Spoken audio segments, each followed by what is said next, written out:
Hi hello నమస్తే. నేను మీ anchor Dhanush. Welcome to Social Post. ఈరోజు నాతో పాటు నా గెస్ట్ మనందరి ఫేవరెట్ నిఖిల్. కానీ నేను ఏదన్నా ఒక ఇంటర్వ్యూ కోసం ఇన్ని సార్లు ఒక గెస్ట్‌కి ఫోన్ చేశాను. ఇన్ని నెలలు వెయిట్ చేశానంటే ఈ ఒక్క ఇంటర్వ్యూయే. ఎట్ లాస్ట్ ఇది జరుగుతుంది. So, I'm really happy. ఇంక లేట్ చేయకుండా ఇంటర్వ్యూ స్టార్ట్ చేద్దాం.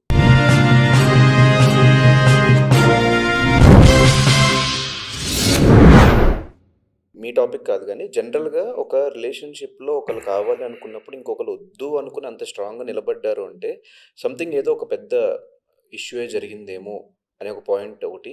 ఇంకోటి ఈవెన్ హౌస్‌లో ఉన్నప్పుడు ఎంత లేదన్నా మనం ఇష్టపడిన వ్యక్తి లోపల ఆడుతున్నాడు. సరే మనం సైలెంట్‌గా ఉందామనే పాయింట్ కాకుండా, కొన్ని స్టోరీస్ నేను ఆ టైంలో అబ్జర్వ్ చేశా.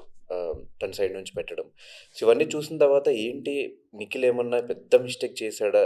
ఒకవేళ అది ఆయనకి చిన్నదై ఉండొచ్చు. మేబీ తీసుకునే పర్సన్‌కి అది పెద్దదేమో అని ఒక ఈ 2 పాయింట్స్ నాకనిపించినియి. బేసిక్‌లీ ఇప్పుడు ఒక వ్యక్తి చెప్పారంటే ఆ వ్యక్తి పచ see everyone have their own feeling. వాళ్ళ స్ట్రగుల్‌లో వాళ్ళుంటారు. లేదనట్లేదు. నేను జనాల గురించి చెప్తున్నా. హ్మ్. ఒకరు పెట్టేసరికి వాళ్ళు కరెక్ట్. ఒకరు పెట్టలేదంటే వాళ్ళు తప్పని కాదు. అలానే పెట్టిన వాళ్ళు కూడా తప్పని చెప్పట్లేదు.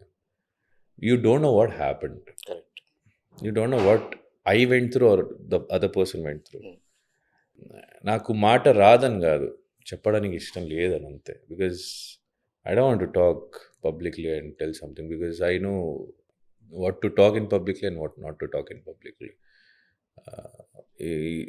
ఈరోజు నాతో ఉన్న వాళ్ళ గురించి కానీ, ఈరోజు నాతో లేని వాళ్ళ గురించి కానీ నేను బ్యాడ్గా మాట్లాడాలని నాకు లేదు. నేను ఎప్పుడు మాట్లాడలేదు, ఎప్పుడు మాట్లాడను కూడా.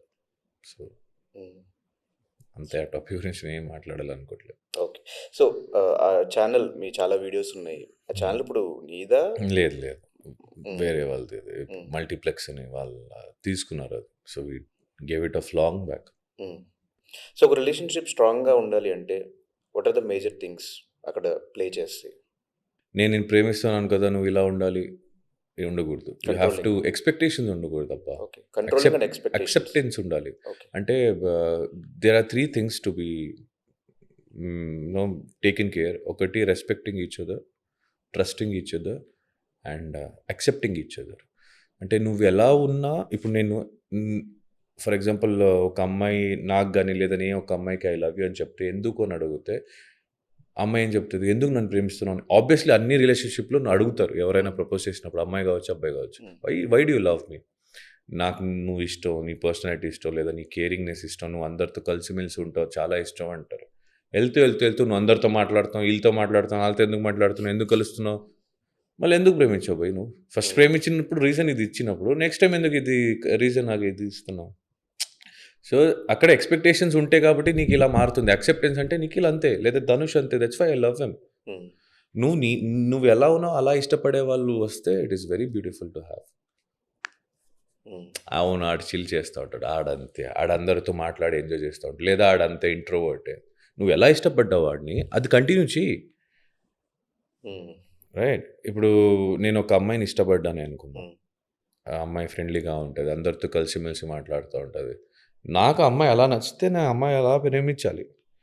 వెళ్తూ నువ్వెందుకు అలా మాట్లాడుతున్నావు, నువ్వు వెళ్ళొద్దు, నువ్వెందుకు అలా వెళ్ళావు, నువ్వెందుకు ఇక్కడికి వెళ్ళావు, నువ్వుెందుకు ఇలా కూర్చున్నావు, ఎందుకు వాళ్ళతో మాట్లాడుతావు, ఎందుకు తింటున్నావు అంటే ఫస్ట్ అది చేసినప్పుడే కదా నచ్చింది నీకు. ఇప్పుడు ఎందుకు నచ్చట్లేదు నీకు? So you are changing. You want నీకెలా కావాలో అలా చేంజ్ చేసి ప్రేమించడానికి it's not gonna be in a good way. వాళ్ళ ఇండివిజువాలిటీ ఉంటాయి. మా సొంత ఇంట్లోనే నలుగురు సేమ్గా ఉండరు. నాలాగా నా తమ్ముడు ఉండడు, తమ్ముడిలాగా నేను బిహేవ్ చేయలేను. మా సొంత రక్తం మా అమ్మ నాన్న వాళ్ళే మాలాగా ఉండరు, మేమే వాళ్ళలాగా ఉండం. ఇంకా నువ్వు ఎవరో ప్రేమించి కష్టపడి పెంచిన ఒక కూతురుని ప్రేమించినప్పుడు how do expect her to be the way you want, or he or she, both, anyone. So there ఈ 3: trust, respecting each other, especially in front of others.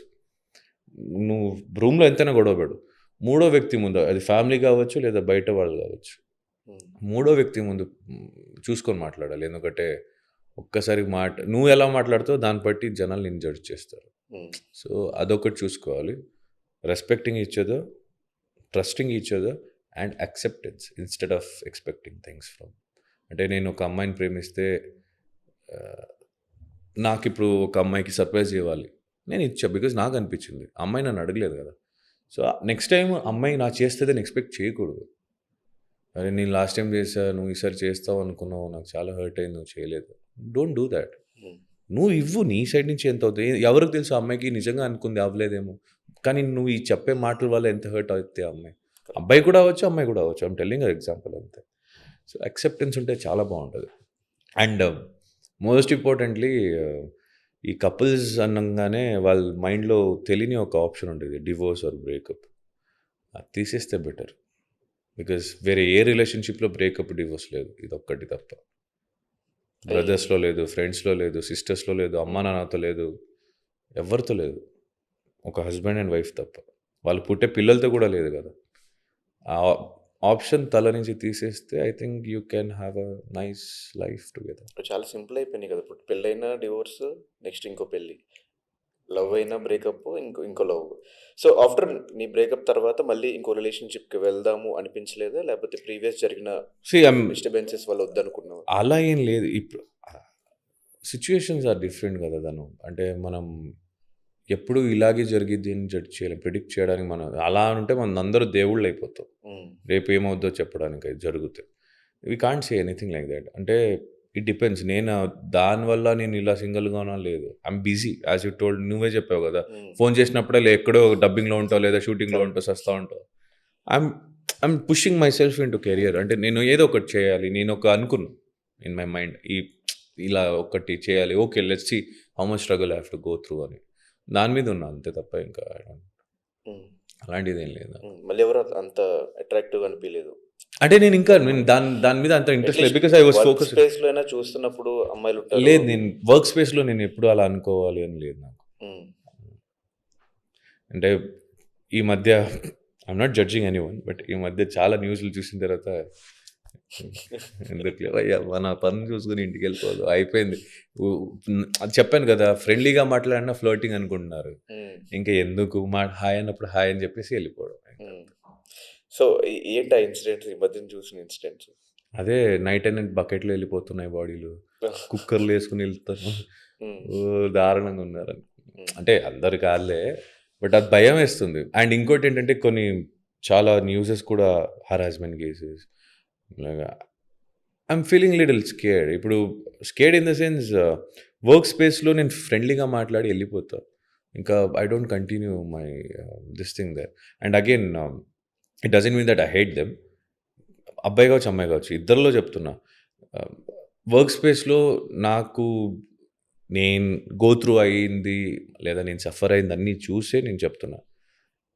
Already suffer అయిందే. బట్ ఇప్పుడు అలా అవ్వాలని లేదు నాకు. బికాజ్ తెలిసి చేస్తే మళ్ళా నా అంత ఈపీ ఇంకొకడు ఉండడు. కాబట్టి ఇప్పుడు ఒక వర్క్ స్పేస్‌లో ఎళ్తే అందరితో మంచిగా పలకరించుకొని, వర్క్ అంతా చేసుకొని అక్కడి నుంచి ఎళ్ళిపోవడం. That's how I work now. And I'm most pushing myself into the work because I want నేను ఒక అనుకున్నా. ఇన్ని డేస్‌లో ఇది చేయాలని. సో, దానికోసం I'm pushing myself. So, I'm not interested in ప్రస్తుతానికి తల అక్కడ ఇక్కడ ఎళ్ళలేదు. హ్మ్. ఎళ్తే చెప్తాలే అవుద్దిగా. ఈ లివ్ ఇన్ ప్రస్తుతానికి వర్క్. లివ్ ఇన్ రిలేషన్‌షిప్ మీద వాట్ ఈస్ యువర్ ఒపీనియన్? పెళ్లవ్వక ముందు ఇద్దరు కలిసి ఉండే హ్మ్. సాంప్రదాయం మీద వాట్ ఈస్ యువర్ ఒపీనియన్? ఇప్పుడు ఎవరు ఉండట్లేదు. అందరూ ఉంటున్నారు అందుకే అడుగుతున్నా. దాని గురించి నేనేం చెప్తా వాళ్ళ పర్సనల్ లైఫ్. హ్మ్. ఆహ్, అంటే నీ వరకు మ్యారేజ్ ఇంట్రెస్టా? లివ్ ఇన్‌లో ఉండి కొన్ని రోజులు ఒకళ్ళనొకళ్ళు అర్థం చేసుకుని తర్వాత ఒక్కొక్కరికి అది నాకెలా అనిపిస్తదో అలాగే అందరూ చేయాలని లేదు. ఇప్పుడు హ్మ్. నీ బ్రాటప్ లేదా నీ పాస్ట్ రిలేషన్‌షిప్‌లో ఏమై ఉంటదో నాకేం తెలుసు. So, we never know. అంటే ఎందుకు what you choose at least live in or marriage? Anything is fine for me. Hmm. Because see I'll be in live in only if I want to marry that girl. Hmm. నేను అదే ఇంటెన్షన్‌తో వెళ్తా. But ఒక live ఇన్‌లో set అవ్వకుండా విడిపోతే? ఇంకా అది మళ్ళీ ఎవరు ఇంకో లివ్ ఇన్. ఇంక అలా చేయలేను ఆ! గదా! అలా చేయలేదు. It depends. అంటే ఇప్పుడు ఫర్ ఎగ్జాంపుల్ ఒక కపుల్ లివింగ్‌లో ఉండి ఆహ్, ఇప్పుడు వేరే వాళ్ళ గురించి చెప్పలేను గానీ, నేనే అందాం. ఫర్ ఎగ్జాంపుల్ నేను లివింగ్‌లో ఉంటే the only intention is that I'm gonna marry this girl. ఆ టైంలోనే లివ్ ఇన్‌కి అనే పాయింట్‌కి ఎళ్తా నేను. నేను లివ్ ఇన్ అనే పాయింట్‌కి ఎప్పుడు ఎళ్తా అంటే, నేను ఆ అమ్మాయినే పెళ్లి చేసుకోవాలన్నప్పుడే ఎళ్తా. హ్మ్. లేకపోతే నేను లివ్ ఇన్‌లో ఎళ్ళను. Because I don't know. If it is not that we not gonna marry, then it's waste of being in live in. Hmm. చాలా కాంప్లికేషన్స్ వస్తది. గొడవలొస్తది. సో, నాకు తెలిసి లవ్ చేసి పెళ్లి చేసుకుంటారంటే లివ్ ఇన్‌లో ఉంటామంటే ఇది వాళ్ళ ఇష్టం ఇంకా అది. ఇంకా లేదు చాలామంది ఉన్నారు అరేంజ్ మ్యారేజ్ ఇంట్లో వాళ్ళు చూపించింది. వాళ్ళని చూసుకొని పెళ్లి చేసుకోవడం అంటే దేర్ ఒపీనియన్స్ అది. ఆ ఒపీనియన్స్‌ని మనం ఏమి చేయలేం. బికాజ్ వాళ్ళ లైఫ్‌లో పర్సనల్ లైఫ్‌లో పాస్ట్‌లో ఏం జరిగింది, ప్రెజెంట్‌లో ఏం జరుగుతుందో తెలియక I can't judge anyone's life. So హ్మ్.